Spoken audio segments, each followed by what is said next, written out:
¿Sí me escuchan?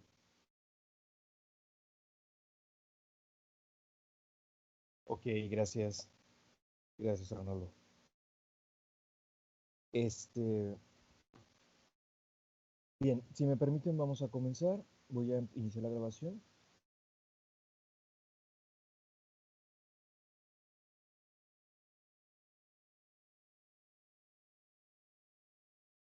Muy buenos días a todas y todos de esta clase de Historia Moderna, hoy 18 de noviembre de 2020.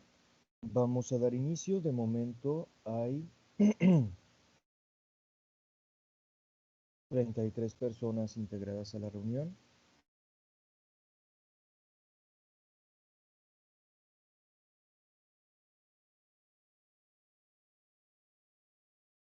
Ok. Bien, la clase pasada concluimos, si no me equivoco, de manera un poco ajustada, ¿no? En tiempo, con la exposición del equipo, el equipo número 3, Emerson, Miguel, Eric y Carlos. Y bueno, si no me equivoco, habíamos dejado pendiente, digo, porque fue hace una semana debido al asueto, habíamos dejado pendiente si había por ahí dudas o comentarios.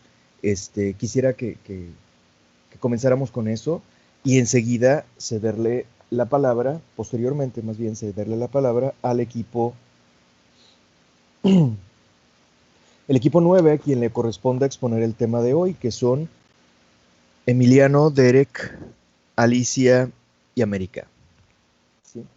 ¿Estoy bien? Sí. Emiliano, Derek, Alicia y América. Sí. Ok. Muy bien. Entonces, para comenzar, ¿hay algún comentario o duda que haya quedado sobre la mesa en torno al tema que nos expuso el equipo la clase pasada, que fue sobre los Países Bajos?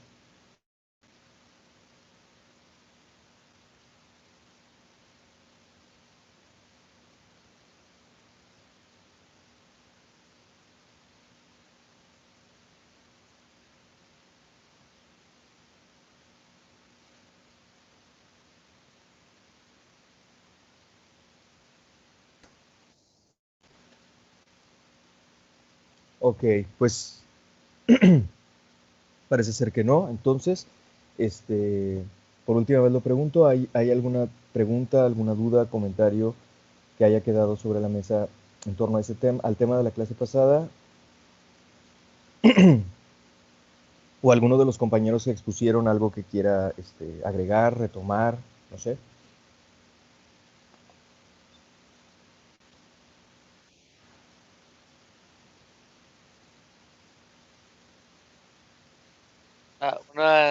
Unos días, profesor. Buenos días, Carlos. Sí, te escucho. Sí, Te escuchamos. quería agregar algo sobre cómo siento que no le di el énfasis por la prisa Por, que tenía por ayer. el tiempo, sí, sí, sí. Sí, me gustaría agregar que pues es algo muy importante el hecho de que vamos a ver el origen de la primera casa de intercambio de acciones y vemos en los Países Bajos. Se hago de recordar que hasta este momento casi todas las compañías o eran parte de gremios que grandes o eran parte del Estado. Y podemos ver que con la creación de la Compañía de Ciencias Orientales, hasta cierto punto se abre para los individuos, obviamente no para cualquiera, porque tiene que tener cierto nivel de inversión inicial, pero se abre para el individuo la opción de invertir y especular en el ámbito económico.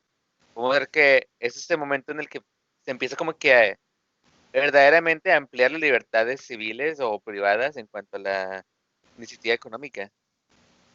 Entonces me gustaría como que recalcar esto. Sí, es un punto importante. Muchas gracias por mencionarlo, Carlos. Este, como ya lo hemos comentado en su momento en Medieval, si no me equivoco, y en parte también en esta clase, eh, lo que hace al capitalismo, pues es el capital, ¿no? Obviamente. Es decir, el uso del dinero o algún otro recurso que se invierte con la expectativa de que genere una ganancia a futuro, ¿no? Eso es lo más esencial del capitalismo. Cualquier otra cosa puede estar o no estar, ¿no? Porque podemos decir, es que la libertad de comercio puede no estar. Por mucho tiempo en la historia del capitalismo no ha estado la libertad de comercio. El gobierno ha controlado. precisamente en la época moderna, bajo la modalidad mercantilista, el gobierno controlaba la economía bastante, la regulaba bastante. No existía tal cosa como la libertad de comercio. Eso es propio del liberalismo y el neoliberalismo. Pero bueno, se fueron, digamos, agregando algunos elementos a esta modalidad primaria del capitalismo nacida desde los últimos siglos medievales, que es llamado el capitalismo mercantilista. ¿Por qué se llama capitalismo mercantilista? Este nombre se lo dio Adam Smith. ¿Sí? Adam Smith, en su obra La riqueza de las naciones de 1776, le dio ese nombrecito, metiendo en un mismo costal a todo el capitalismo anterior, al que él estaba de alguna manera dilucidando, planteando. Gracias, Emiliano, por lo que me comentas del problema que tiene Diana. Ojalá que se resuelva. Y perdón por no haber respondido. Buenos días, Andrea, y buenos días, Ricardo, y buenos días para todos, obviamente.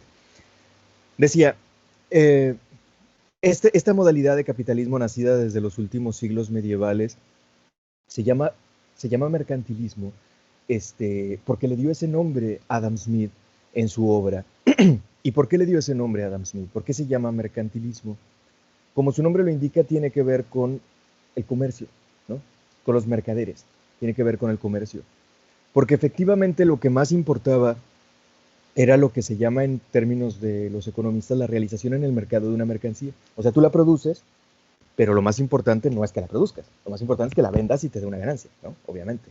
O tú la obtienes, o tú la tienes, pero lo más importante no es que la obtengas o la tengas un valor ahí amortizado, sino que lo vendas, lo realices en el mercado y te reditúe una ganancia, ¿no?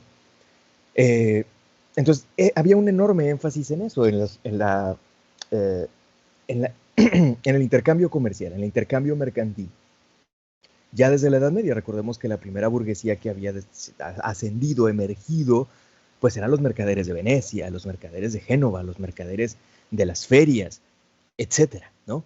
Aunque también había quienes se dedicaban más a la producción, pero ellos producían y si no había quien lo vendía, pues ahí se quedaba, ¿no?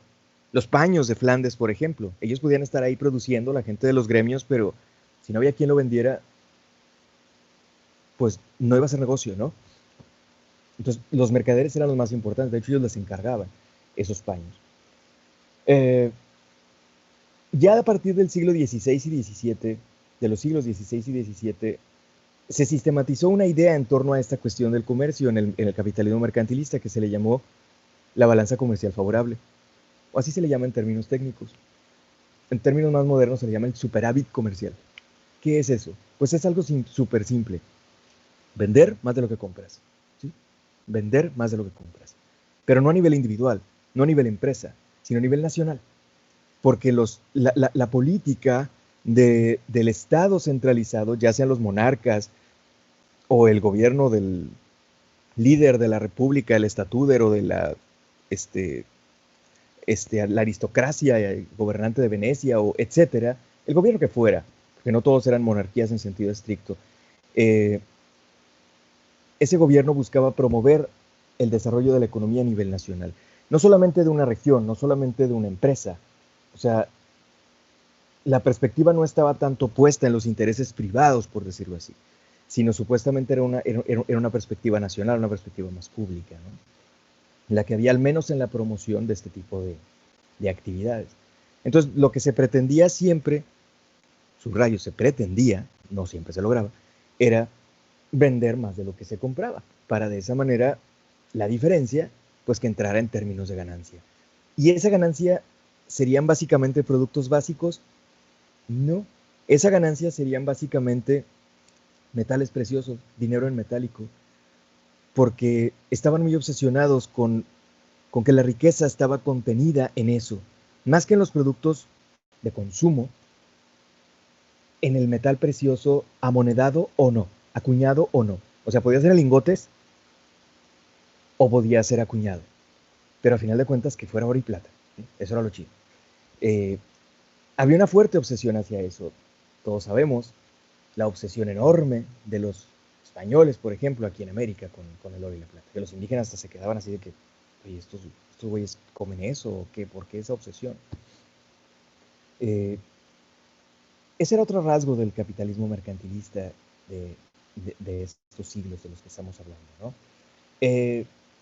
Un rasgo más que quisiera agregar, antes de aterrizar de lleno a retomar el comentario de Carlos, un rasgo más que quisiera agregar era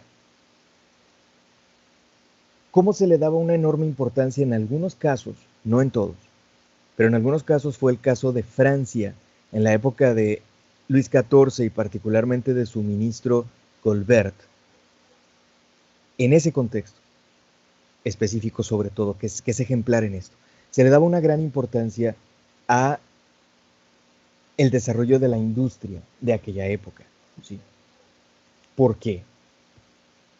Pues porque si lo que quieres es vender más de lo que compras, pues tienes que tener algo que sea atractivo para venderlo mucho, ¿no? Obvio.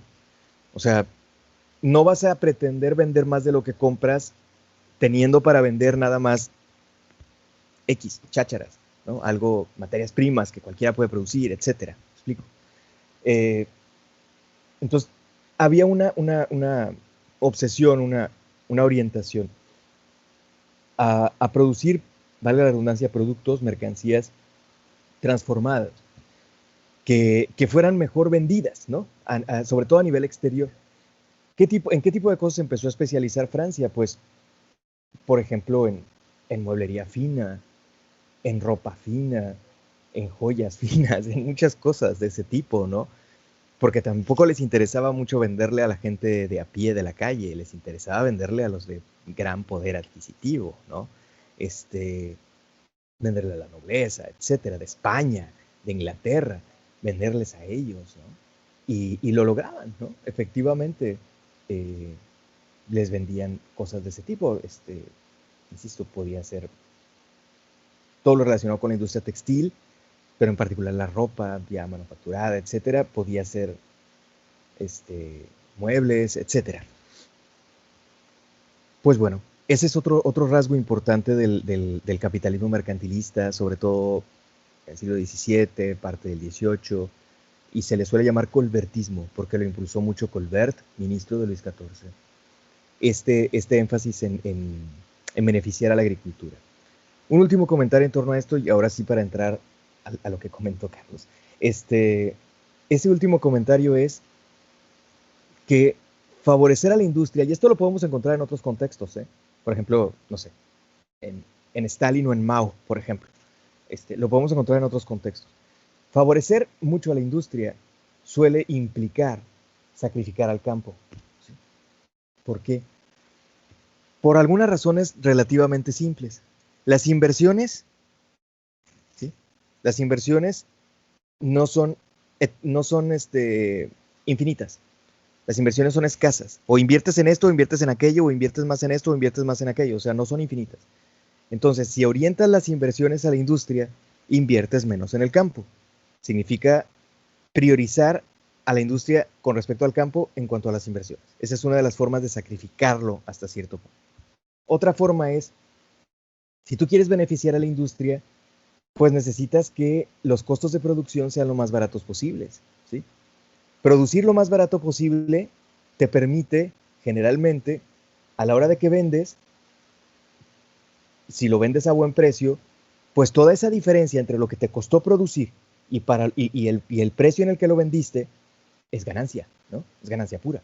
Entonces, pues, suena chido, ¿no? ¿Y de dónde salen varios de los costos de producción de la industria? Pues del campo. La materia prima suele salir del campo. El alimento que se le tiene que pagar al trabajador y que determina su salario sale del campo, ¿no? También. Entonces, se busca que eso sea barato. O sea, el campo con menos inversiones, pero que produzca barato, ¿no? Porque la industria necesita que la materia prima y el alimento, etcétera, sea barato, ¿no? Entonces, hay varios factores, pues, por los que priorizar a la industria con respecto al campo hace que el campo se vea afectado, ¿no? No necesariamente que produzca menos, pero sí que se desincentive la producción, las inversiones, que se malbaraten sus productos, porque no es en lo que está puesta la prioridad de la economía nacional en una época, ¿no? Y, y lo podemos ver en muchos contextos, ¿no? Lo podemos ver en nuestro contexto muchas veces. La gente del campo anda malbaratando, viendo a ver si le saca 3 pesos a lo que produjo en la tierra, gracias a la tierra, porque, porque es poco valorado en la sociedad, lamentablemente. Gracias, Fátima, por lo que me comentas del problema de Dania. Ojalá que se resuelva ahorita en el transcurso de la clase. Profesor, Este, sí, perdón, Carlos. me Sí, no, parece no, curioso. adelante. Mencionó usted el hecho de que cuando se prioriza la industria, pues obviamente se descuida el campo. En este caso, podemos decir que debido a las innovaciones en cuanto a reclamación agrícola en los Países Bajos, por eso se pudo permitir invertir en la industria, porque ya había una excedente agrícola. De hecho, la lectura lo menciona también. Así es, de acuerdo. Es algo similar a lo que ocurrió, por ejemplo, en la época previa a la Revolución Industrial Inglesa. Gracias a un alto nivel de productividad o gracias a un excedente agrícola, como tú lo mencionas, eso favoreció que pudiera desarrollarse de manera más intensiva la industria. Ocurrió de alguna manera, sí, ocurrió, no en el mismo nivel que la Revolución Industrial Inglesa, pero sí había ocurrido en los Países Bajos, y ocurrió también en Inglaterra, ¿no? Previo al desarrollo de la Revolución Industrial. Pero esto cuando las condiciones así, digamos que así se acomoda, ¿no? O sea, hay una bonanza en la producción agrícola que favorece otro tipo de producción. Eso pasó también en la Edad Media. Había buenas condiciones en la producción agrícola que favorecía que la gente se orientara a otro tipo de actividades. En la Edad Media fue más lento, un poco más largo a lo largo de siglos. En Holanda o en Inglaterra fue un poco más rápido a lo largo de décadas. Pero ahí hubo, digamos, este, esa alternancia, por decirlo de alguna manera. O sea, estaban las condiciones de un auge en la productividad agrícola que favoreció digamos que se buscaran otras alternativas de desarrollo económico. Pero en el caso de el colbertismo francés, en el caso de este, el gran salto adelante a la industrialización de Stalin o de Mao, no fue así la cosa. En el caso de ellos era o uno o el otro, ahorita, ¿sí? No a lo largo de décadas, ahorita, o uno o el otro. Pues nos vamos por la industria y el campo sabe que aguante vara, ¿no? Y eso generó hambrunas y generó una serie de problemáticas, ¿no? En ese, porque ahí es donde se da ese proceso de sacrificar al campo, ¿no? Pues, bien, por último, en mi intervención, para cederle la palabra al equipo, quiero retomar nada más esto, es lo que comentaba Carlos hace ratito, porque es muy importante a tenerlo en consideración. Nosotros escuchamos hoy en día probablemente pues a las sociedades anónimas, escuchamos lo vemos en las empresas, ¿no? Tal empresa, la razón social, como se le llama el nombre público de la empresa, el nombre legal, y lo SA, etcétera.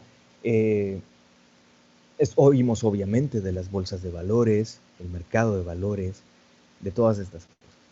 A veces se le llama mercado de futuros, no sé si lo han escuchado. Y bueno, ¿cómo surgió esto? Las sociedades anónimas habían nacido desde fines de la Edad Media. Las sociedades anónimas eran una especie de alternativa a la prohibición moral y legal del préstamo con intereses, de la usura. Es curioso. ¿En qué consistía? Pues en que se reunía capitales distintos de diversos inversionistas para una empresa en común, generalmente comercial en aquella época, porque era pues, lo que más se realizaba, ¿no? Como también en la época de los Países Bajos, de la que nos hablaba Carlos, porque como él lo mencionaba, pues esto se orientaba mucho a las actividades de tráfico de mercancías, porque no las producían ellos, solamente las iban a obtener, etcétera, que hacía la compañía de las Indias Orientales holandesas, ¿no? Pues bueno, una sociedad anónima consiste entonces en que cada quien aporta pues una parte para un negocio, ¿no? Por ejemplo, nos ponemos de acuerdo 10 personas, oye, pienso emprender tal negocio, ¿cómo ves? ¿Le entras o no le entras? Pues sí, le entro, ¿no? Bueno, yo voy a aportar 1 millón de pesos. Ah, pues yo no tengo tanto, voy a aportar 200,000, ¿no? El otro, ay, pues yo nomás voy a aportar 100,000. El otro, yo pongo 50,000, etcétera. Lo que puedan o quieran aportar, ¿no? Obviamente eso representa en el capital total un porcentaje, ¿sí? Yo puedo decir, yo tengo el 30% de la inversión, el otro tiene el 10%, el otro tiene el 15%, etcétera, etcétera. Esa inversión en conjunto se aplica, se utiliza para la actividad lucrativa, para la actividad productiva, puede ser para producir algo industrialmente, etcétera, pero en aquellos tiempos era sobre todo para financiar, por ejemplo, barcos, ¿no? Financiar flotas, campañas que iban a obtener productos al oriente, ¿no? Campañas comerciales, ¿no? Sobre todo. Y una cosa más, dentro de las sociedades anónimas, pues se supone que se comparten tanto las pérdidas como las ganancias, ¿no? Si obtenemos un 20% de ganancia de la actividad que realizamos, pues bueno, a cada quien nos toca una parte proporcional, ¿no? Según el porcentaje de inversión, el porcentaje de capital invertido que cada uno de nosotros tenemos en el negocio, ¿no? Así de simple. Pues bueno, esto paulatinamente se fue volviendo más sofisticado, llegando a lo que denominamos acciones, ¿no? Es decir, que esas participaciones en un negocio ya no solamente, pues sí, Ricardo, así es, pero bueno, en aquella época todavía no existía esa modalidad. Se puede vender, por ejemplo, participación en un negocio en particular, ¿no?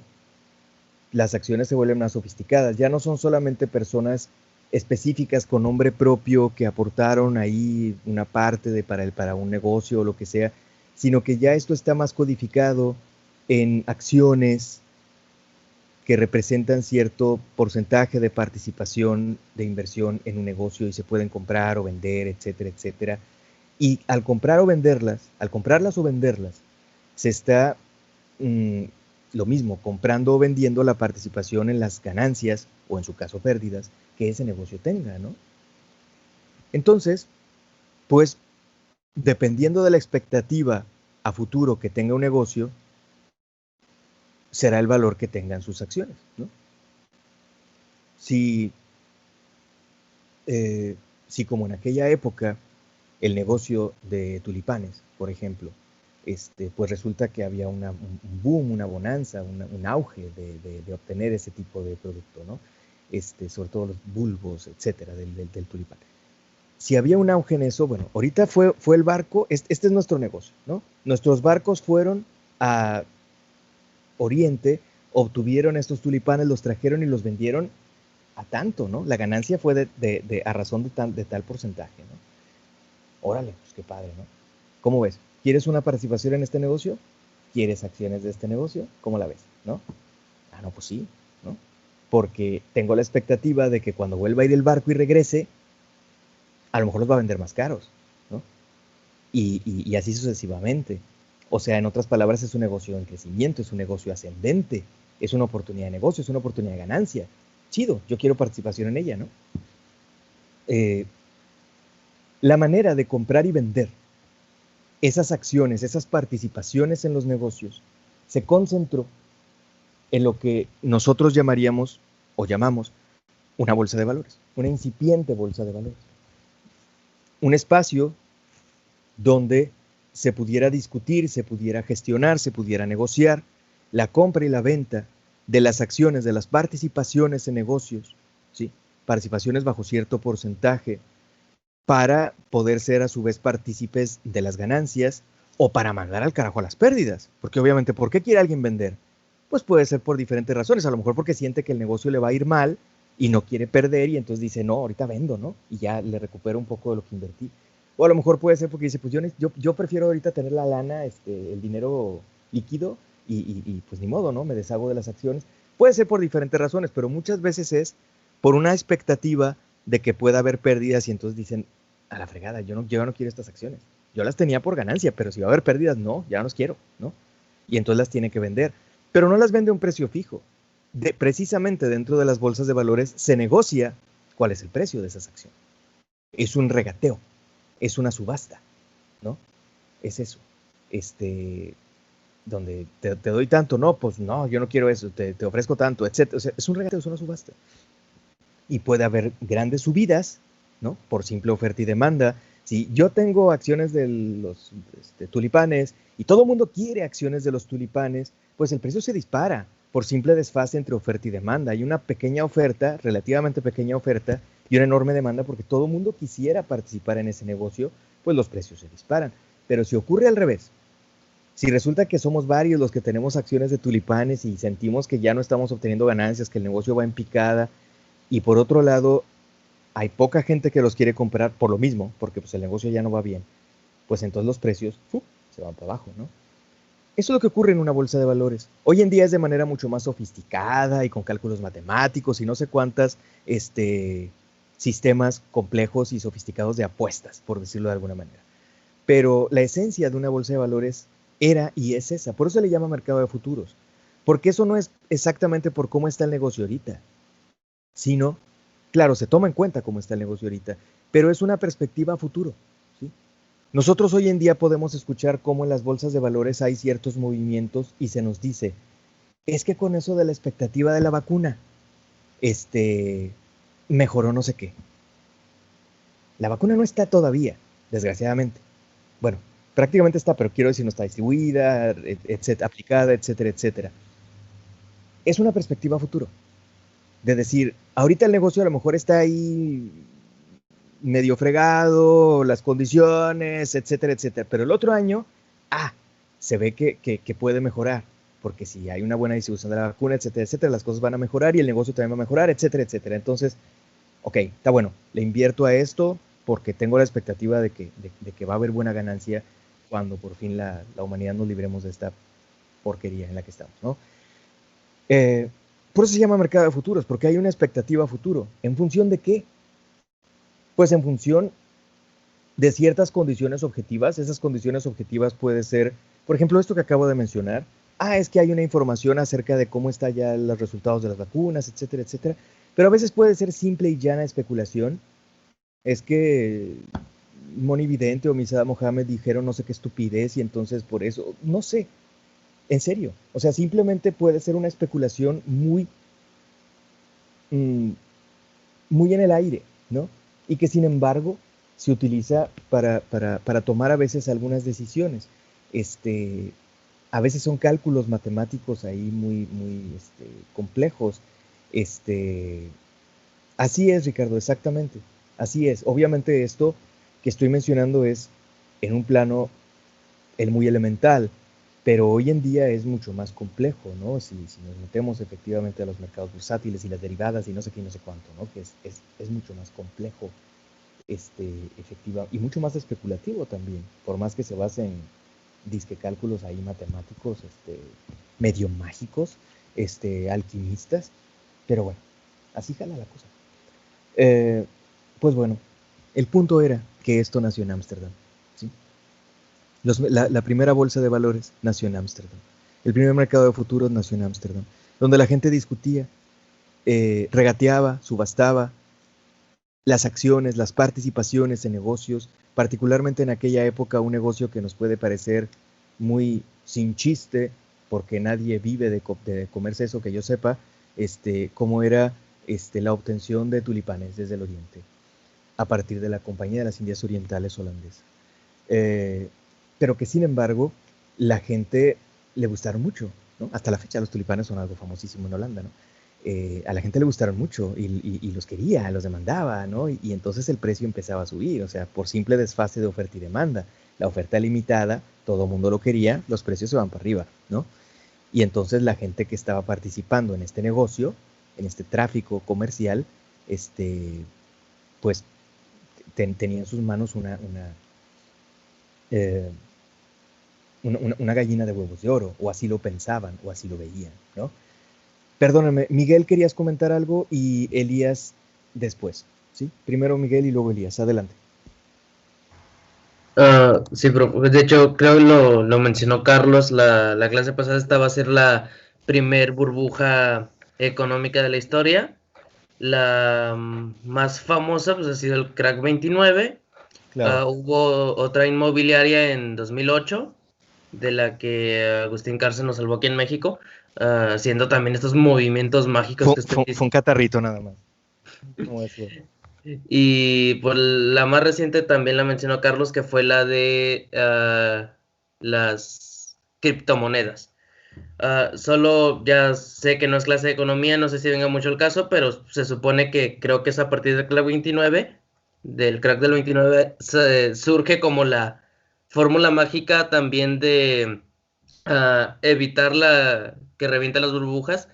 Y es una cosa muy sencilla que simplemente cuando los activos de la bolsa bajan, es no venderlos y ya. Es únicamente esperar a que eventualmente se vuelvan a recuperar. Pero pues el problema es lo que usted menciona, profe. La gente se recalienta y empieza a ver pérdidas, y por el afán de tener la menor pérdida posible se empieza a vender, cuando es preferible y más razonable en muchos casos para la gente que no Guardar la son calma. empresarios grandes, simplemente dejar pasar el tiempo y esperar a que se vuelva a estabilizar. Exactamente, pero lo que ocurre es lo que se le suele llamar, que lo oímos, un pánico financiero. O sea, como que, necesito venderlo ya, ¿no? No quiero esperar o no puedo esperar, siento que esto va a ir de mal en peor, etcétera, etcétera. Y no funciona. Y desgraciadamente se genera un círculo vicioso. Entre más estés desesperado por vender, lo malbaratas y otros van a hacer lo mismo, y etcétera, etcétera, etcétera. Y se va una espiral descendente de crisis, ¿no? Es un círculo vicioso.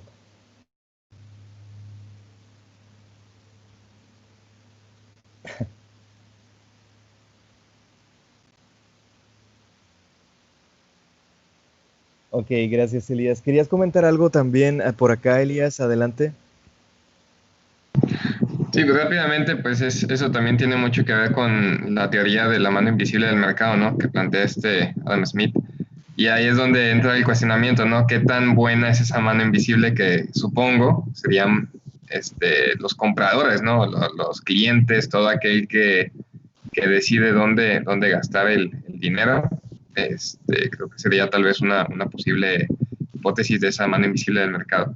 Es qué tan buena es, ¿no? Y qué tan sabia es al momento de elegir el precio demandante, el precio a ofrecer, ¿no? Y hasta dónde nos ha llevado, porque es donde esa teoría de la mano invisible pues sería muy, muy genial si fuera, como dice nuestro presidente, pueblo bueno y sabio, pero pues lamentablemente sabemos que no es así, entonces creo que es parte eh, esencial para entender estas crisis que menciona Miguel. Sí, gracias, Elías. Así es, así es. A pesar de que estamos hablando de una época mercantilista en la cual el control del Estado era muy importante sobre la economía, lo que estamos viendo con algo como una bolsa de valores es efectivamente una interacción libre con todas sus bondades y todas sus desventajas de la oferta y la demanda, que es a lo que Adam Smith le denominó después mano invisible, a esa libre interacción entre la oferta y la demanda que de alguna manera solitos logran embonar, logran armonizarse. Si hay ese desfase entre la oferta y la demanda, habrá la tendencia a que se armonicen, ¿no? Hacia un lado o hacia el otro. Demasiada disponibilidad de un producto, demasiada oferta y pocos que lo quieren comprar, pues eso tendrá que tender a armonizarse de alguna manera. Si es al revés, poca disponibilidad de un producto, poca oferta y todo el mundo lo quiere comprar, eso también tendrá que tender a armonizarse, a ver cómo diablos. Pero esa es la interacción de oferta y demanda, o el mercado con mayúscula, como a lo que le denominó la mano invisible a Adam Smith. Probablemente Adam Smith tenía en mente la providencia divina o no sé, pero a lo que se refería la connotación de su concepto es la libre interacción del mercado, o sea, de la oferta y la demanda. Y eso es efectivamente lo que estaba en juego de manera muy anárquica, en eso se parece mucho a nuestra época contemporánea, sin regulaciones ni nada, o sea, cada quien ahí como Dios le da a entender, como le da su fregada gana, o siguiendo su impulso, siguiendo su instinto de manera muy, muy desregulada. Y pues bueno, así la cosa. Bueno, ya no quiero robarle más tiempo al equipo.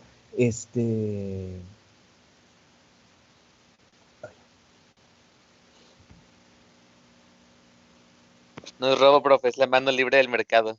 Hablando de quién habla primero. Basta, Carlos. Ya déjanos exponer. Ok, vamos a escuchar al equipo.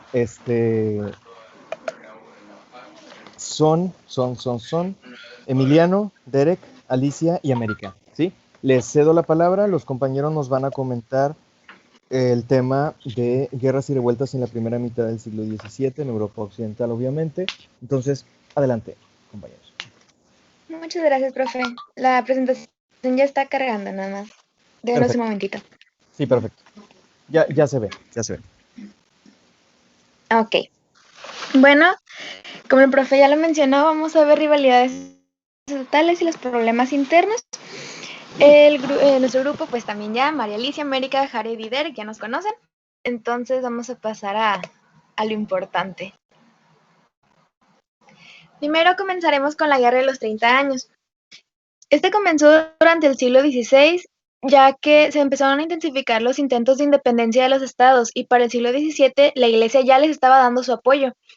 Otros factores que impulsaron estos movimientos fueron el desarrollo del comercio internacional, que la política exterior comenzó a impulsarse como un sistema autónomo, que los gobernantes actuaban más como tal y dejaron de ver por sus propios intereses. Entonces, también estos fueron puntos que empezaron a favorecer todos estos problemillas y revueltas. Alemania e Italia salieron de las épocas de paz que tenían y pues volvieron a las batallas. Ya sabemos que Alemania no se queda quieto desde nunca. Y reanudaron su política de potencias que ya no pararía sino hasta el siglo XX, ya muy cerca de estos lados. Esta reanudación se dio gracias a Enrique IV, que entre 1600 y 1601 dirigió una campaña contra el Estado saboyano. Sin embargo, fue asesinado en 1610 y evidentemente pues ya no pudo seguir con sus planes. Entonces María de Médicis fue nombrada reina regente, ya que su sucesor era muy pequeño. El conflicto comenzó entre el nuevo duque de Mantua y el duque de Saboya, llevando a Francia y España a enfrentarse entre 1616 y 1618, cuando en este año se hizo un pequeño periodo de paz, pero pues no duró mucho que digamos. Cuando el recién nombrado rey de Bohemia, Fernando II de Habsburgo, se proclamó contrarreformista, los luteranos estaban muy molestos porque no se habían hecho valer sus derechos proclamados en las prescripciones de la paz de Augsburgo desde hacía varios años. Entonces, pues ya estaban un poco cansados de eso.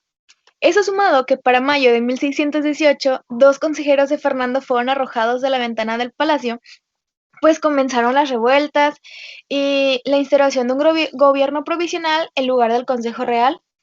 También para finales de este año ya habían tropas protestantes por todo el país y habían nombrado incluso como su rey a Federico V de Palatinado, perdonen.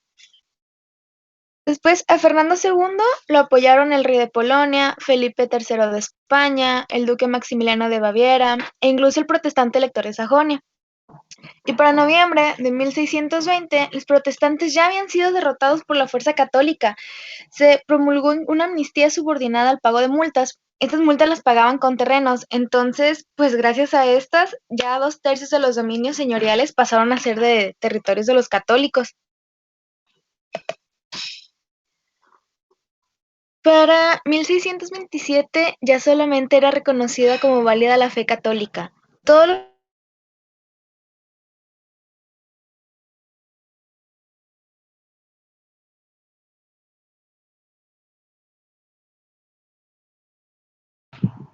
¿Soy yo o se dejó de escuchar?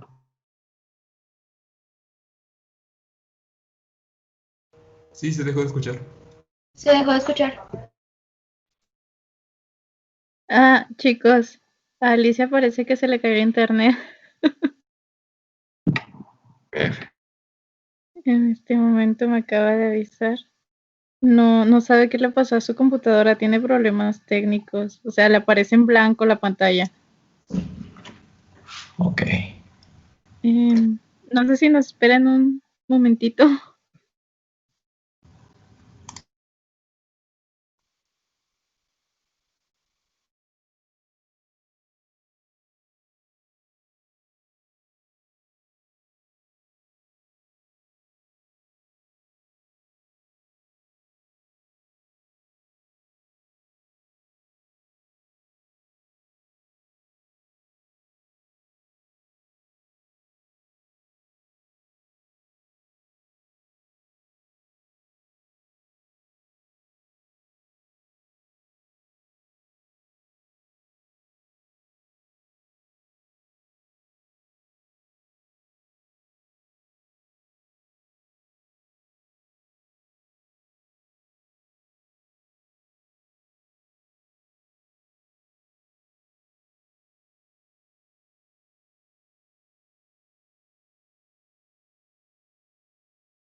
Bueno, ¿me escuchan?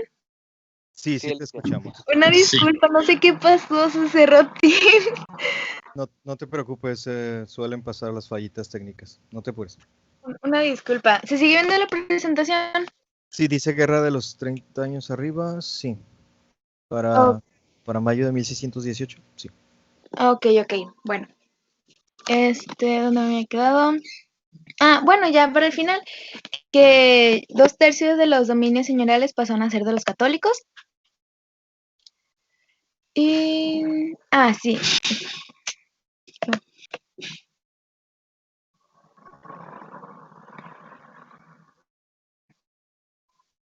Ah, se quitó la presentación. no se ve nada ahorita. Ok. Es que no sé por qué se empezó a mover sola.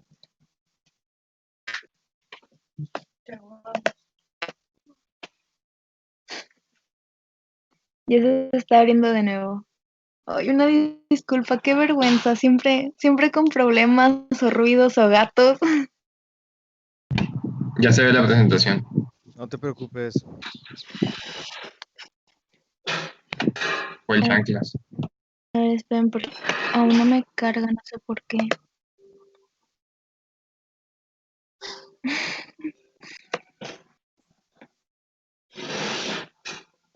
¿Ustedes ya la pueden ver? Vemos la Sí, ya se ve. Vemos la portada, Ya. sí. Ya sale.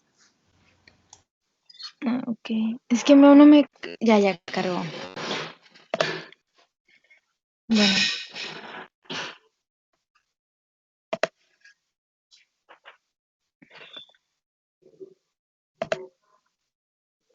Mm,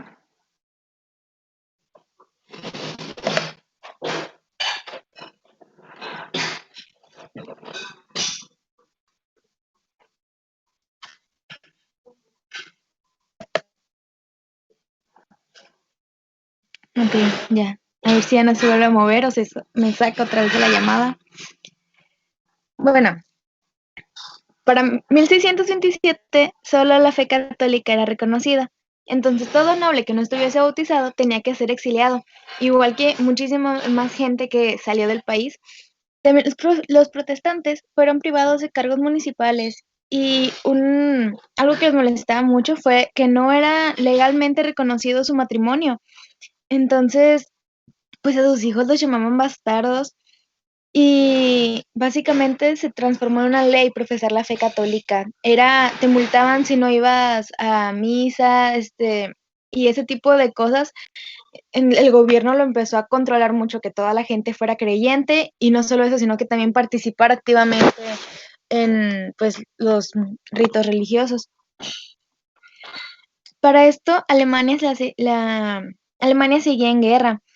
El rey Cristian IV de Dinamarca quería defender a los protestantes, entonces, pues obviamente no les gustó a los demás y fue asediado por las tropas imperiales.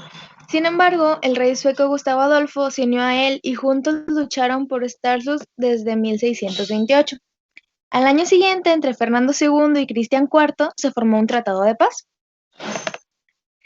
Y al mismo tiempo, Gustavo Adolfo ya desembarcaba en Pomerania con más de 10,000 hombres y juntos tomaron su capital, así como la lealtad de los príncipes protestantes alemanes.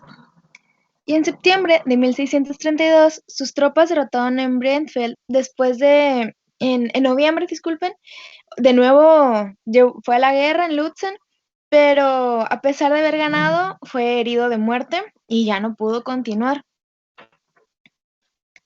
Aquí es cuando comenzamos la segunda fase. Al morir Gustavo, dejó heredera a su hija de 6 años, Cristina, pero pues eso no fue suficiente para los suecos, ya que eran ayudados por los protestantes alemanes y se dirigieron hacia el valle de Danubio y ocuparon la ciudad de Ratisbona.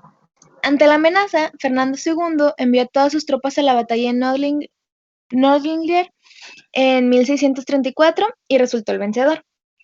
Con la retirada de los suecos, la disolución de la disolución de la Confederación de Príncipes Alemanes, el emperador pudo imponer al elector de Sajonia el Tratado de Praga en 1635, firmándose un muy frágil acuerdo de paz con los protestantes, pero pues al menos era mucho mejor que seguir en constantes batallas.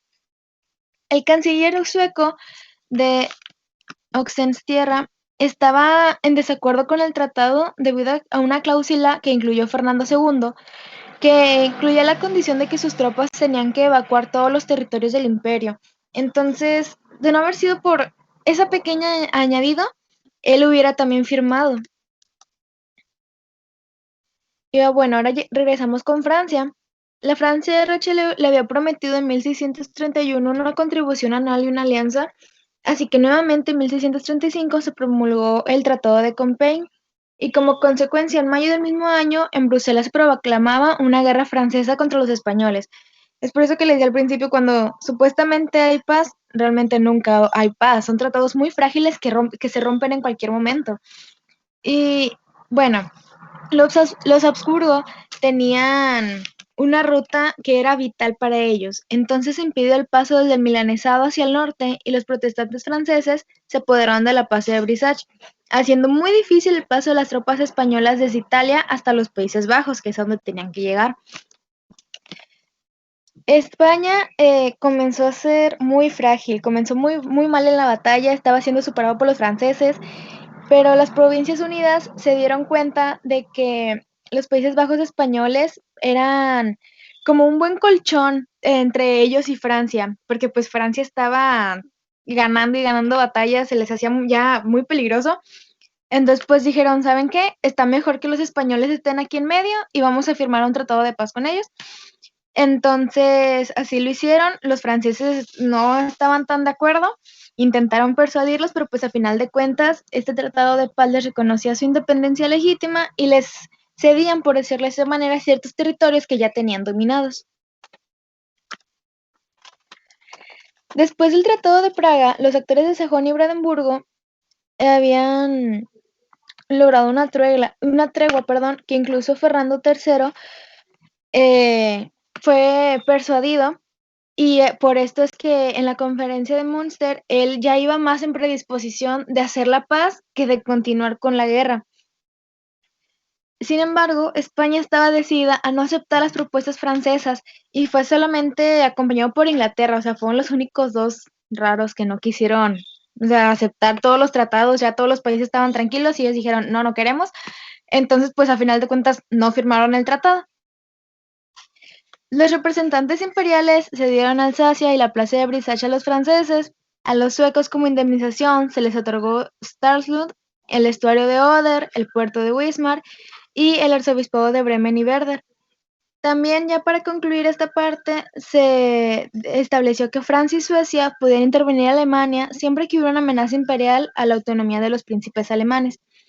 Entonces, pues al final de toda esta guerra, toda esta revuelta, lo único que se logró fue, vaya, no es lo único, lo importante, se logró la paz, se lograron las indemnizaciones, pero pues nos podemos dar cuenta que España e Inglaterra no se habían quedado muy conformes, entonces, pues después le siguen otras cosas por su culpa. Pero bueno, ahora le cedo la palabra a mi compañero Jared, nos va a explicar sobre Holanda. Buenos días. Les voy a hablar sobre, como dijo mi compañera, el tema Holanda, la gran potencia republicana. Empezamos poniéndonos en situación en que las últimas décadas del siglo XVI y mitad del XVII, con la revuelta que hubo en las Provincias Unidas, trajo el resultado de la formación de Holanda. Aunque, hablando de estas Provincias Unidas, tenían un sistema llamado el calvinismo, el cual se terminó convirtiendo muy determinante y fundamental en el organismo político que llegó a tener un peso internacional. El Estado, bueno, las provincias fueron sostenidas por este impulso calvinista que estaba en contra del sistema monarca católico y por la valoración de las tradiciones autonómicas locales. Siguiente.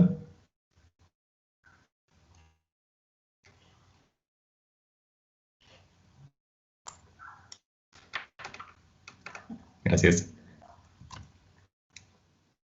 Bueno, aquí la creación de un equilibrio mantuvo tranquilo a los varios poderes que tenía el Estado, pero no, aún así hubo tensión entre los poderes de los estados generales, así como consejos municipales y el poder de las estatutes.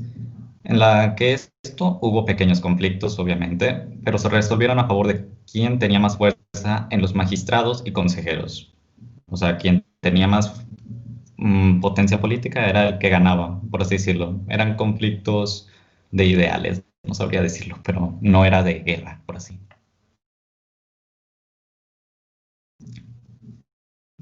Aquí se habla de los regentes, que ellos daban un poder que no fue incontestado. La oligarquía que tenían los hizo cerrar sus propios rangos a través de un carácter hereditario de las funciones públicas. Las relaciones internacionales que tenían les favoreció mucho en su economía, en técnica e intelectual. También en sociedad tolerante en la civil como la religiosa, y con lo que esto daban una contraria al autoritarismo. Esto la convirtió en el primer régimen republicano de la época moderna. Siguiente.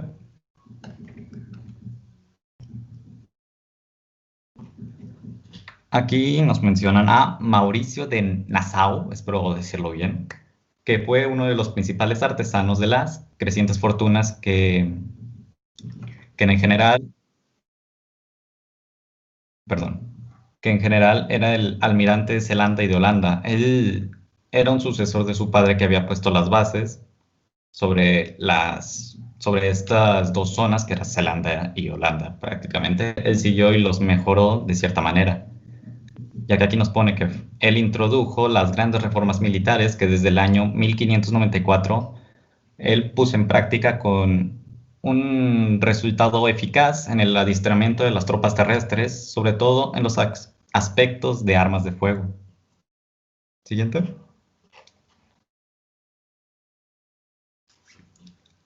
Ya para el siglo XVI, las provincias gozaban de una superioridad naval increíble y también disponían de un gran ejército. Pero después de la tregua de los 12 años con España en el año de 1609, las provincias solo se reconocieron como países libres y fueron elevados a una potencia internacional. Destacaban en muchos ámbitos que les hizo, como repito, destacar en el continente europeo.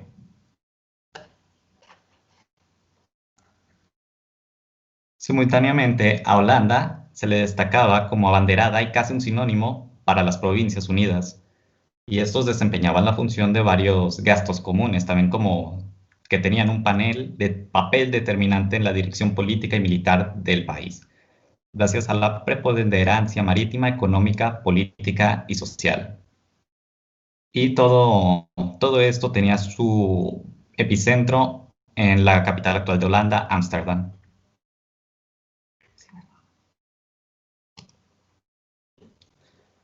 Con el transcurso de las guerras, Holanda fue el que principalmente autorizó el tráfico a países enemigos para comerciar varias cosas como naves y municiones, cosa que esto también incluía a España, que era su principal rival, por así decirlo.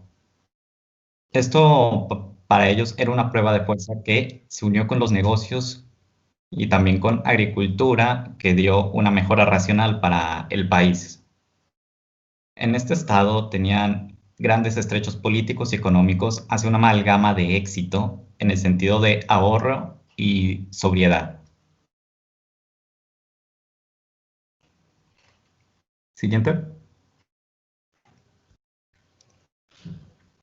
Algo que movió el dinámico asentamiento que llevaban las provincias fue el mencionado calvinismo, que por otro lado subsidio en corrientes que a veces provocaban varias tensiones un poco ásperas. Su objetivo no era propiciar el reino de Dios, que conquistando para su propia causa la autoridad del Estado, ya que también tenía que hacer entre sus elegidos en las filas de quienes se imponían en las vicisitudes humanas. La seriedad con la que eran los calvinistas era como de prosperidad, que igual estuvo acompañada de las posiciones teológicas que ellos tenían. Siguiente. Los instrumentos que tenían la supremacía holandesa habían sido forjados, además, en el ámbito de técnicas económicas y financieras. En Ámsterdam Este se convirtió en uno de los máximos centros culturales europeos de aquel siglo XVII. A pesar de que los cargos públicos fueron ocupados por los calvinistas, los magistrados vigilaban el fin de las exigencias religiosas y que no prevalecían sobre los civiles.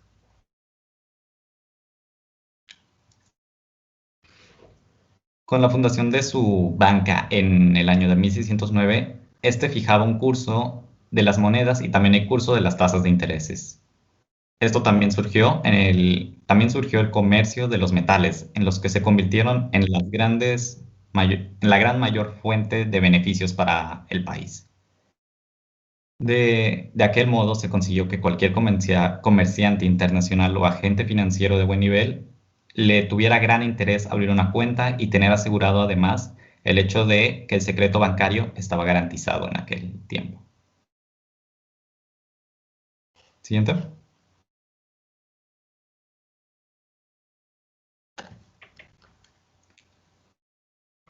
Para muchos el hecho de que mayor parte del mundo estaba dedicando activamente a la producción y a sus beneficios gracias al avance tecnológico que adquirió en sectores claves de las provincias. Prácticamente esto hizo que se les considerara una potencia mundial. Esto a finales del siglo XVI, que ya vimos que se consolidó en el XVII. Y ya por último, se habla de que las fortunas económicas y militares constituyeron la parte más visible de la consolidación que era civil y política, tanto como cultural y tecnológica. Esto hizo que al final Holanda se volviera un epicentro de la civilización del siglo XVII europeo. Ya sería todo por mi parte. Muchas gracias.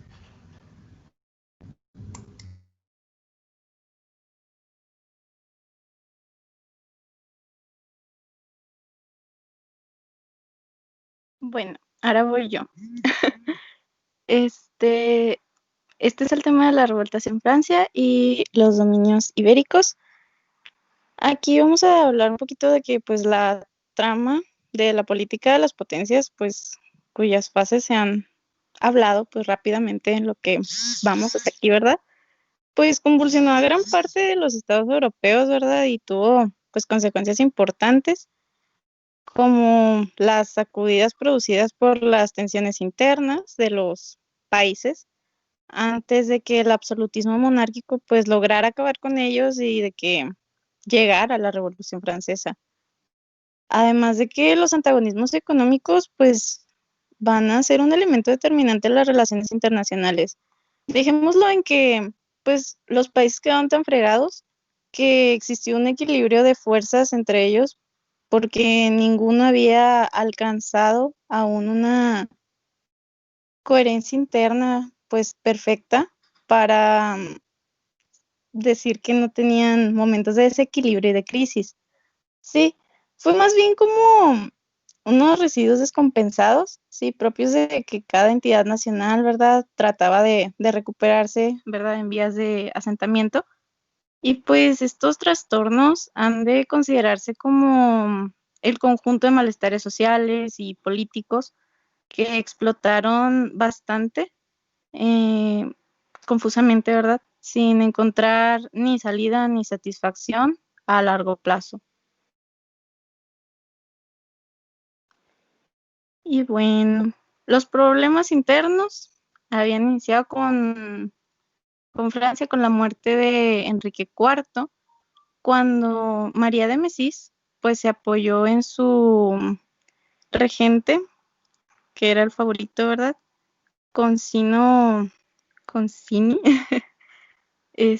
pero pues era muy incapaz, entonces surgieron muchas oposiciones en el seno de la burguesía y la nobleza, además de que el ardor con el que se estaba llevando a cabo la obra de la contrarreforma, pues había provocado el enfurecimiento de los hugonotes y el cardenal Richelieu, no sé cómo se pronuncia, disculpen, lo consideró como a estas protestas de los protestantes, de los manifestantes, como, ¿qué será? Como una traición, ¿verdad? Como una insidia, dice la lectura, inadmisible de la cohesión interna del Estado y la actuación en el campo internacional. Y esta visión política pues fue confirmada por la intervención de Carlos I de Inglaterra y de su ministro de Buckingham, que estaban a favor de los hugonotes. Entonces iniciaron los movimientos de flota inglesa para prestar ayuda a la plaza fuerte de Rocher. Y en 1629 los hugonotes se resignaron a firmar la paz de Ales, que impuso la destrucción de todas sus fortalezas, tristemente, y solo pues les dejó el ejercicio de su libertad religiosa, ¿verdad? Pero pues un poquito limitada al fin y al cabo. Y me cambio.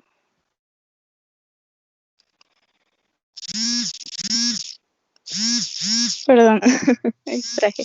En fin, el clero católico pues se puso un tanto intenso y empezó como que a ponerse en oposición contra los protestantes y a susurrarle así de que al oído a Luis XIV con un billetico, ¿verdad? Para volver a poner la obediencia romana. Y esto terminó en que pues Luis prácticamente les va a hacer caso, por así decirlo, y se empezaron a derribar los templos, ¿verdad? De hecho, en la segunda mitad del siglo XVII se verá vetado a los protestantes del acceso a casi todos los cargos públicos y además de profesionales como, no sé, el ejercicio de la medicina, de ser abogado, de ser boticario. Y el último Sinodio Nacional Hugonote, autorizado por el rey, fue en Lundu en 1659. Un sínodo es como un concilio.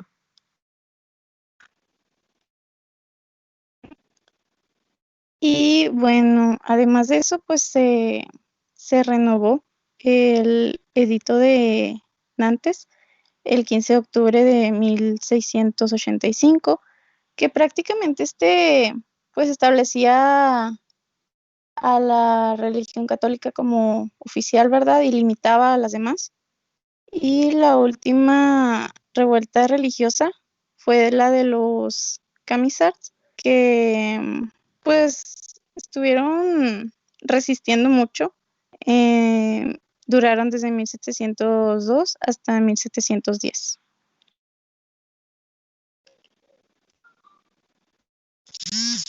Y bueno, los estados que estaban comprometidos con la guerra, pues se vieron en la necesidad financiera de, pues, agravar, ¿verdad? De poner la presión fiscal más fuerte, que va a generar un descontento que desembocó en movimientos insurreccionales, sobre todo en los campesinos, aunque se van a meter algunos nobles incluso, porque pues se van a meter con sus privilegios. Y Richelieu siguió haciendo más duras estas medidas tributarias a fin de desarrollar la política exterior y militar de alcance europeo, sobre todo en este periodo de 1624 a 1645, y el sistema de intendentes reales pues fue el que pudo controlar un poquito más estas revueltas, ¿verdad?, en cada una de estas provincias.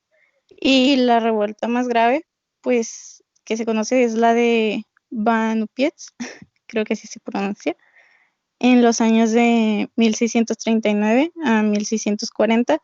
Esto por el apoyo que encontró en los grandes centros de Rouen y Caen, fue que fue más problemática. Y bueno, hablando de esto, se puede considerar una analogía a la fronda. Esta tuvo de epicentro a París y afectó directamente al gobierno y a la misma corte. Tuvo dos fases, que la primera es encabezada por la burguesía parlamentaria, donde los parlamentos franceses, particularmente París, no habían renunciado a la práctica ni al desecho de registrar los editos reales, ni a rechazarlos cuando no los considerasen conformes con los principios jurídicos del reino. Esto estalló en la capital en 1648 y terminó en 1649. Repercutió principalmente en las provincias, pero pues terminó bien rapidito porque la fundamental legitimidad monárquica de los parlamentos y por el deseo de los burgueses de no provocar movimientos revolucionarios populares. La segunda sí fue más fuerte. La segunda fase es la de los aristócratas, que pues, ¿cómo se dice? Algunos nobles pues se unieron, ¿verdad?, a la capital, y aquí los va a encabezar el príncipe conde, que pues con ayuda de la milicia logró apoderarse de París durante 4 meses, sacando a Mazarino y a la corte. Pero pues su gobierno no va a durar mucho porque pues lo van a quitar por sus excesos y luego le van a decir a Mazarino que por favor vuelva. Y en 1653 pues termina sofocada esta revuelta. Hay que tener en cuenta que estos movimientos franceses llevaron sustancialmente a un fortalecimiento del sistema de gobierno ya vigente y al desarrollo del absolutismo. Los disturbios que conmovieron a España en 1640 pues confluyeron distintos elementos. El gigantesco conflicto en Europa y en el mundo que enfrentó a España con las potencias protestantes y a sus aliados puso de relieve la fragilidad de la estructura estatal, cuya columna vertebral pues ya sabemos que es Castilla. La menos grave se manifestó en Andalucía, pero la tradición democrática de la zona de Vasca alimentó los desórdenes que estallaron en 1632 contra el impuesto sobre la sal. Y el gobierno lo pudo calmar, pues, gracias a las represiones, un clásico, y a la abolición del tributo.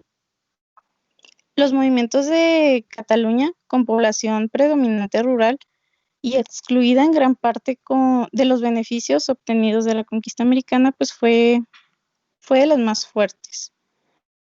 Y estando en curso la guerra con Francia, el gobierno de Madrid pues reclama a esa zona del país un esfuerzo considerado excesivo por la población local, extorsionada además por las tropas castellanas e italianas.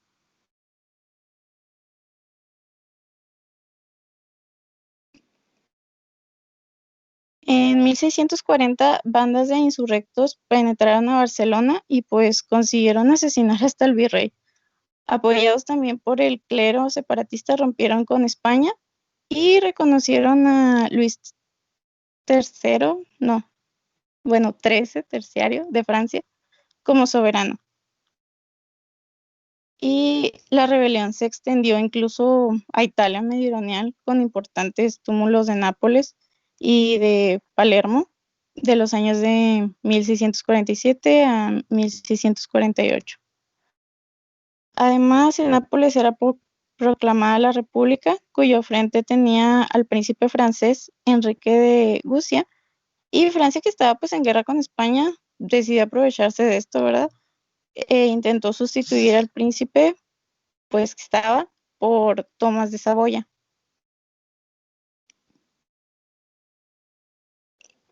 El único momento revolucionario contra el Estado ibérico que tuvo un éxito fue llevado a cabo en Portugal en 1580, Los lusitanos habían aceptado con muchas reservas la unión dinástica con España, pero pues tenían cierta antipatía con su religión, ya que la Inquisición española miraba con acentuada sospecha a la ortodoxa de los portugueses.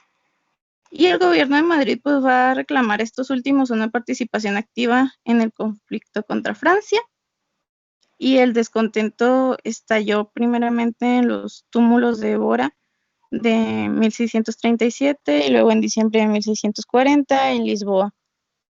Todo esto termina pues con el duque de Braganza, perdón, que pues no tuvo dificultad en proclamarse con el nombre de Juan IV, ¿verdad? Dijo que le quedó fachero. Y pues eso es todo de mi parte.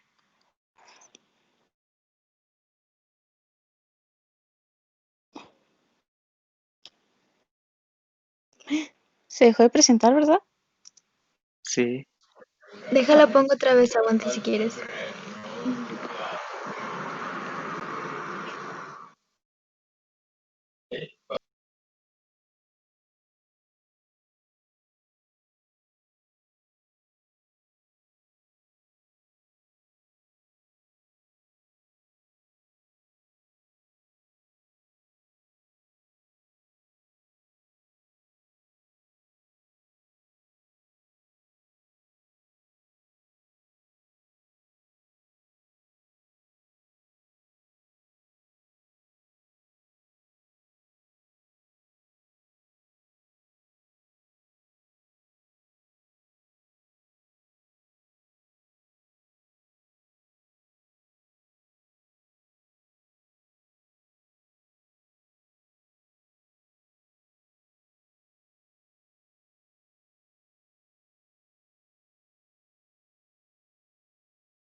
Bueno, pues ya me toca a mí lamentablemente.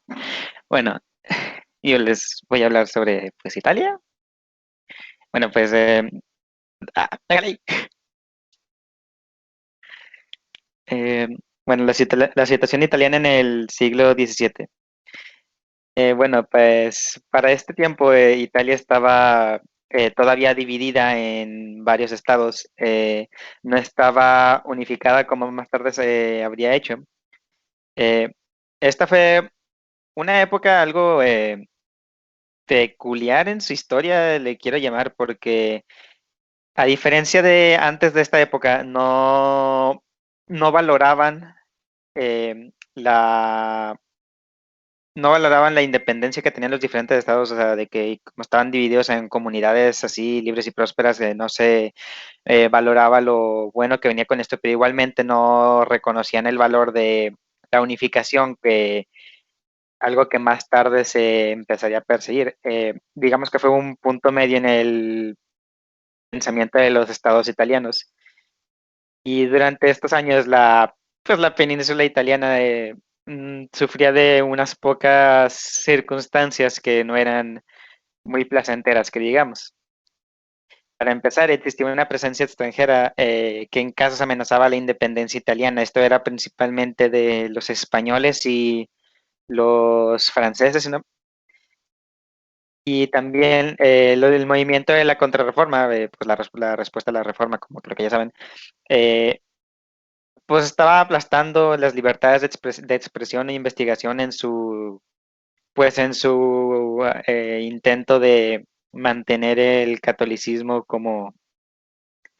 pues ese intento de mantener el catolicismo y de responder a la reforma protestante. Y de igual manera la economía estaba en camino hacia decadencia, pero de esto más adelante.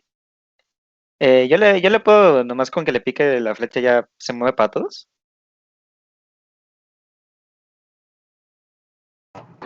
No, Sí, creo que de solo hecho para ti. puedes tomar el control y si tú le picas a la flechita, se mueve. Ok, gracias. Bueno, la situación política de los estados italianos. Bueno, como dije antes, estaban divididos. Ya en el mapa anterior, a lo mejor vieron que pues sí estaba bastante dividido en como unos 10 estados: Venecia, el Reino de las Sicilias, Genoa, Florencia, etcétera, etcétera. Pero a diferencia de épocas anteriores en las que acostumbraban a pelearse entre ellos en asedios, en campañas militares así, pues bastante costosas y sangrientas, pues estaban en este siglo viviendo un pequeño periodo de paz. Esto no quiere decir que, pues, que las campañas y pues la guerra en general entre los estados italianos pues había perdido su intensidad y la frecuencia con la que ocurría también había disminuido, debido a la toma a que tomaron conciencia de la política internacional. Bueno, pues a qué se refiere esto. Esencialmente se dieron cuenta de que no podían quedarse al margen de la política del resto de Europa o del Mediterráneo, y que debían de intentar, pues, tomar parte, cada uno tenía que tomar parte, o pues tenía que hacer un esfuerzo para hacerlo, y los conflictos entre ellos, pues no era no era algo que ayudara mucho a esta empresa. Además de esto, cualquier prospecto de unificación era rechazado. Ninguno de los estados quería, pues, de tras su autonomía y su independencia, no querían darle el control a cualquier otro, y de igual manera ninguno de estos era capaz de unificar a otros. O sea, nadie quería unificación, nadie quería ser unificado bajo alguien más, y de cualquier manera nadie podía unificarlos a todos los demás. Italia también era, pues, un escenario en el que España y Francia pues competían por demostrar, pues por su prioridad. Esto no era tanto como en el siglo anterior, durante las guerras itálicas, las guerras itálicas creo que se llaman, y todo esto en el que Italia fue un centro principal de la rivalidad entre estos dos países, pero de igual manera de vez en cuando siguió siendo, pues, un foco central. Y ninguno de los estados italianos formado de una manera bastante coherente. Tenemos, por ejemplo, a Saboya, que era parte francesa, tenemos a Venecia, que tenía todos sus territorios dispersos por el Mediterráneo, como Lombardía, que tenía de que partes que debían de ser de Suiza y así. No estaban de que correctamente formados, muy estables en cómo están constituidos. Bueno, la economía italiana. Pido disculpas porque esto es un poquito confuso, así que disculpen si no lo explico bien. Bueno, los sectores adinerados de la población, pues la burguesía, comenzó a invertir en el sector agrícola. Esto es principalmente porque no podían encontrar oportunidades comerciales. El comercio y la industria italiana estaba en descenso debido a la creciente competencia en el mercado internacional. Y pues sí, se empezó a invertir en el sector agrícola, y mientras que sí aumentó, pues la prominencia del sector agrícola, decía en la lectura que que la tierra ocupada aumentó de un 3 a un 10%, pues esto realmente no fue nada mayor, y en realidad la producción no aumentó tanto, y de igual manera, la manera en la que las ciudades manejaban la tierra alrededor, no, pues como quiera no daba que esto, aunque a que este pequeño incremento ayudara mucho a la economía. Y de igual manera se empezaban a invertir en obras culturales y de prestigio. Bueno, esto lo menciono más adelante. La industria italiana, principalmente la de textiles, que fue como que la más importante, comenzó a sufrir, pues, una decadencia, no creo que hay mejor manera de decirlo, que fue impulsada por la creciente cantidad de competencia extranjera. Esto es principalmente de Inglaterra y Francia. Esto porque estos países estaban empezando a generar más producto a un precio más barato, y pues empezaron a mercado. La industria textil italiana empezó, pues, a caer de prominencia comercial, y empezó bien a caer en potencia, digamos, los talleres, la cantidad de productos que generaban empezó a caer, a caer, a caer, y pues así como que un ciclo vicioso empezó a decaer y luego empezaron a ganar prominencia los otros y empezaron a caer más porque ahora los otros estaban haciéndoles competencia y empezaron así a bajo mientras que los otros simplemente estaban creciendo. En un intento de ¿cómo se dice? De competir, empezaron a utilizar los puertos francos, puertos en los que la regulación de el comercio no era tan alta, pero esto no fue realmente un éxito. El puerto, por ejemplo, se llamaba el puerto de Liundre, no me acuerdo. Lyon. Bueno, no, era un puerto de Florencia de la Toscana, de los Medici, no me acuerdo exactamente cómo se llama, pero ahí tienen la foto, por si quieren saber. No me acuerdo cómo se llama, Liumbre o algo así.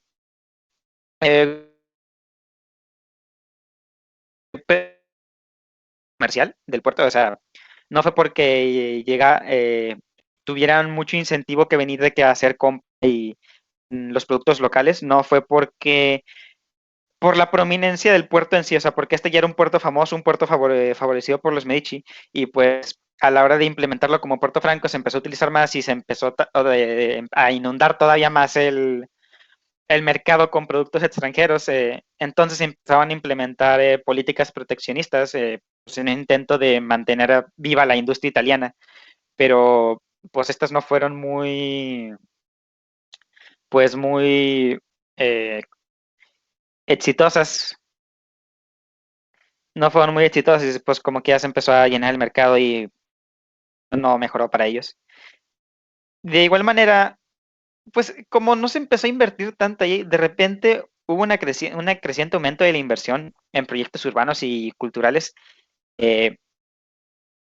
Esto, digamos, empezaron a hacerse edificios, palacios así muy bonitos, muy grandes, muy vistosos. Se empezaron a invertir en museos, en cosas así, pero pues en esto se empezó a basar la economía de muchas ciudades, mencionan específicamente a Roma, pero no fue realmente bueno para la economía en general. Digamos, todavía no invertían en el turismo, algo por el estilo. Esto fue una moda que empezaron a hacer la nueva aristocracia que comenzó a formarse durante esta época que les voy a mencionar más adelante. Bueno, los estados papales.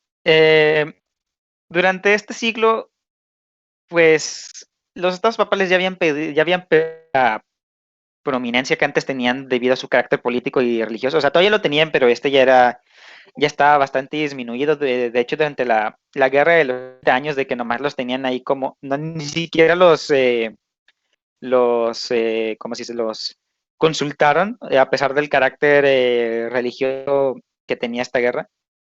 Y pues, o sea, se fue debilitando la influencia papal.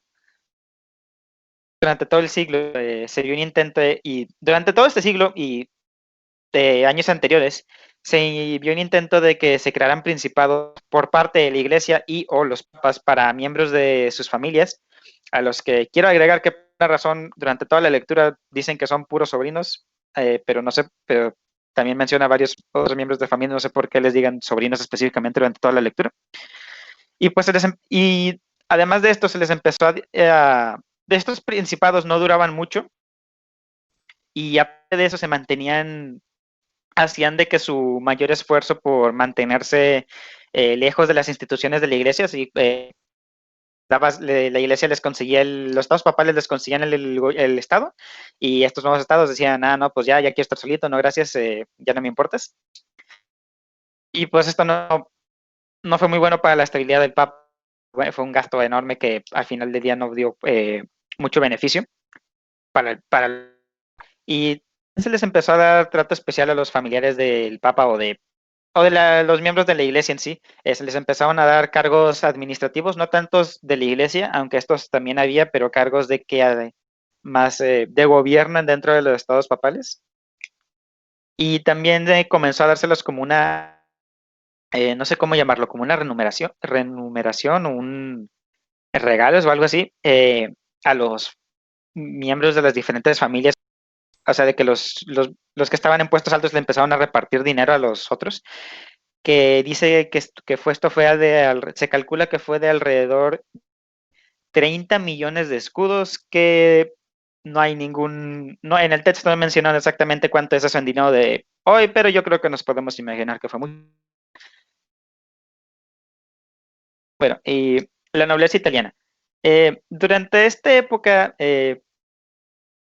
hubo un incremento en los números de la nobleza italiana, pero esto no fue porque, digamos, se piensa en la nobleza como esta familia de linaje noble, de linaje antiguo, pero durante esta época el incremento en la cantidad de nobles de aristócratas vino de otra parte, que fueron las familias más adineradas que hubo en sus rangos de la burguesía, empezaron a comprar sus rangos, esto principalmente en Genoa y Venecia, donde había la venta bueno, la compra del estatus de patricio,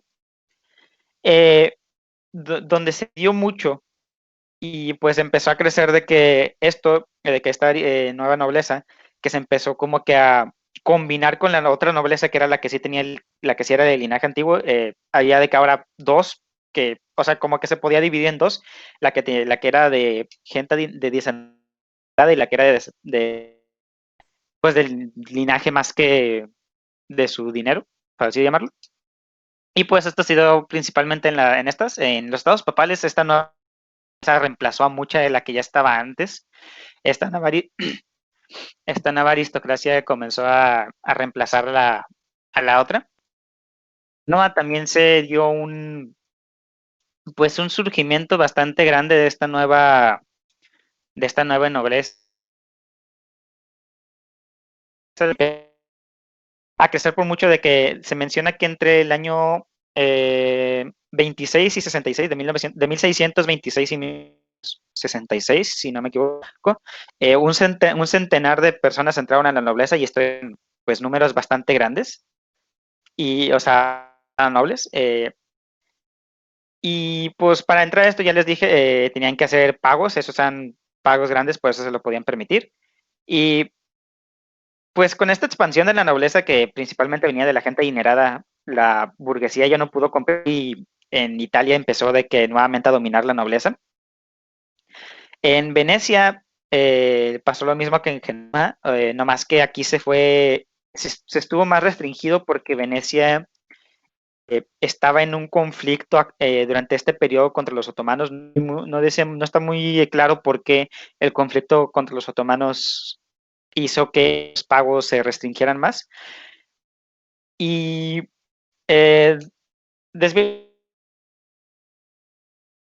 olvidó hablar de esto hace un pues sí, durante esta época Venecia y Venecia era de los estados más, bueno, uno de los principales estados independientes que no debían su fortaleza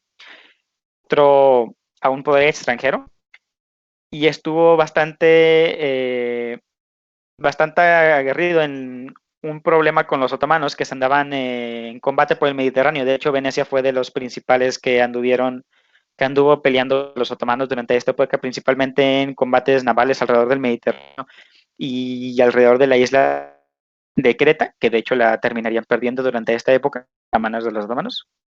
Bueno, volviendo al tema de la nobleza, Florencia por su bien tuvo pues un incremento en la nobleza, nomás que esto era más bien era diferente, no era tanto por pago, aunque sí pudo haber ocurrido sobornos, era más bien porque un noble podía ser a otro noble, o sea, un noble podía convertir a otra persona en noble, pero los Medici restringieron este derecho la mayor parte del tiempo. O sea, sí creció la nobleza en Florencia, no más que no tanto porque los Medici tenían restringida esta habilidad. Y también la nobleza en todos estos lados empezó a adoptar comportamientos cortesanos que pues digamos, los separaron tantito de los asuntos económicos y del gobierno. Y eh,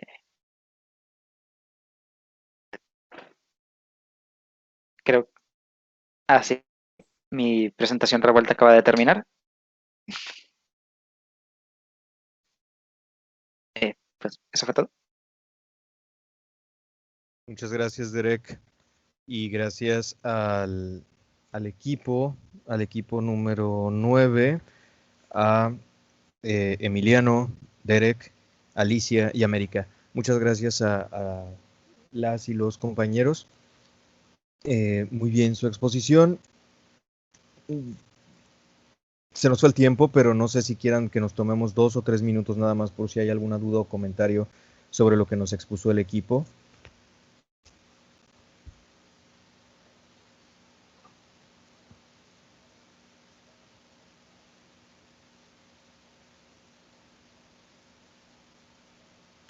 Yo quería comentar, profesor, sobre la Sí. conclusión de la Guerra de los 30 años. Como Sí. mi compañera América menciona algo de que me llamó mucha atención, de que tanto Francia como Suecia tienen el derecho de intervenir en el imperio para defender a los príncipes alemanes, y notan que el emperador se ponía medio despótico. Necesito como que una manera de terminar con la soberanía del emperador sobre el imperio. Es como que decir que tú ni siquiera mandas encima de tus tierras. Sí, por supuesto, era una oposición a la hegemonía de los Habsburgo, por una parte, o sea, tanto Suecia como Francia, que terminan por aliarse, se oponían, o sea, estaban orientándose hacia una especie de política, lo que suele llamarse una especie de realismo político o de equilibrio político, evitar que hubiera una sola potencia que creciera demasiado, como eran los Habsburgo, a su vez ligados con España, etcétera, ¿no? Con el reino de Sicilia, o sea, tenían demasiadas posiciones, demasiados dominios, ya fuera concentrados en una sola persona o en sus parientes y aliados, y a la postre férreos defensores del catolicismo, y esto específicamente a Suecia, que era pues la potencia ascendente en la zona del Báltico, la zona nórdica, pues no le agradaba. Entonces sí, por supuesto que era una manera de rivalizar con la hegemonía del emperador en Europa y hacia el interior del imperio, ¿sí? Por supuesto.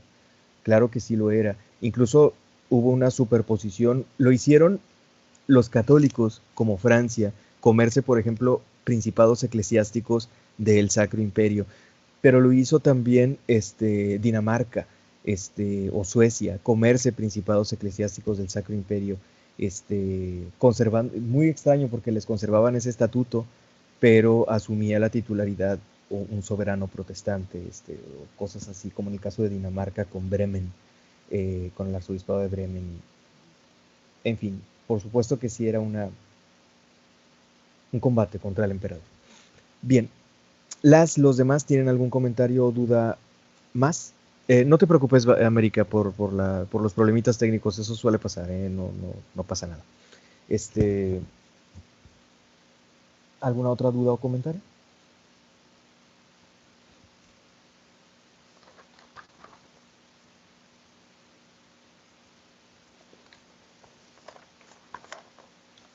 Muy bien, si no hay más dudas o comentarios, vamos.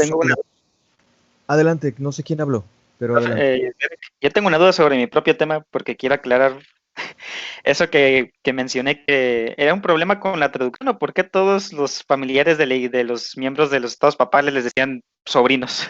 Ah, bueno, 2 comentarios a propósito de tu exposición. Uno ese, y otro, el puerto importante de la Toscana que querías mencionar seguramente es Livorno. Sí, así es como se llama. Efectivamente, los papas estaban rodeados de sobrinos. Eran muy nepotistas o népotas, no sé cómo decirlo, en la época. Y todos se decían primos, sí. Eran bastante népotas y se hacían rodear de casi siempre tenían a un sobrino al que nombraban cardenal, o más de un sobrino al que nombraban cardenal. Esa era una tradición que venía desde la Edad Media, lo hicieron muchos, lo hicieron los Borgia, lo hicieron los Médicis, lo hicieron muchas familias, como teóricamente, y en la mayoría de los casos así era, salvo algunas excepciones, como obviamente Alejandro VI, etcétera, en la mayoría de los casos los papas, pues, a lo mejor tenían amantes o algo, pero no tenían hijos legítimos al menos, pues a quienes favorecían eran sobrinos, ¿no?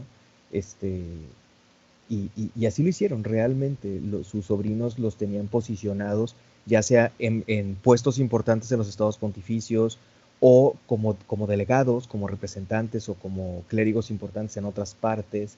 Y así era.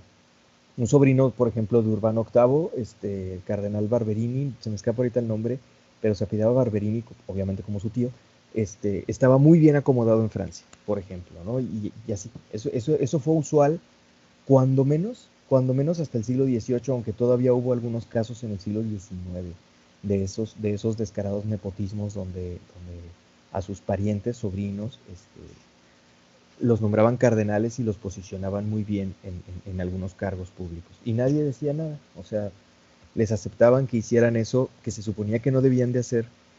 El nepotismo se combatía desde la Reforma Gregoriana en la Edad Media. Era una de las cosas que se combatían, que se criticaban, y sin embargo, con toda tranquilidad siguió existiendo hasta el siglo XVIII y en algunos casos hasta el XIX. Pero bueno, entonces, le llama sobrinos porque lo eran, en la mayoría de los casos. Eran sobrinos realmente de los papas, a los que ellos encumbraban, privilegiaban. Bueno.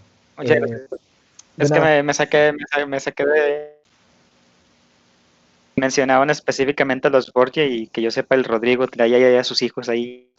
Bueno, él sí eran hijos, ¿no? A los que benefició, porque él no nombró cardenal a un sobrino, él nombró a su hijo, o sea, César Borgia, fue cardenal.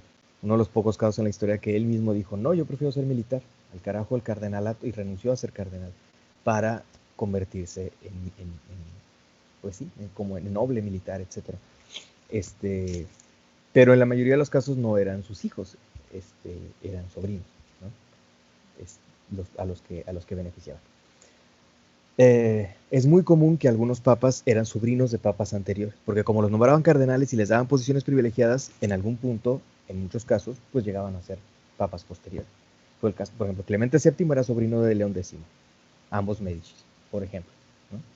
Alejandro VI era sobrino de Calixto III, ambos Borgia. Y así, ¿no? Bueno, ¿algún otro comentario o duda?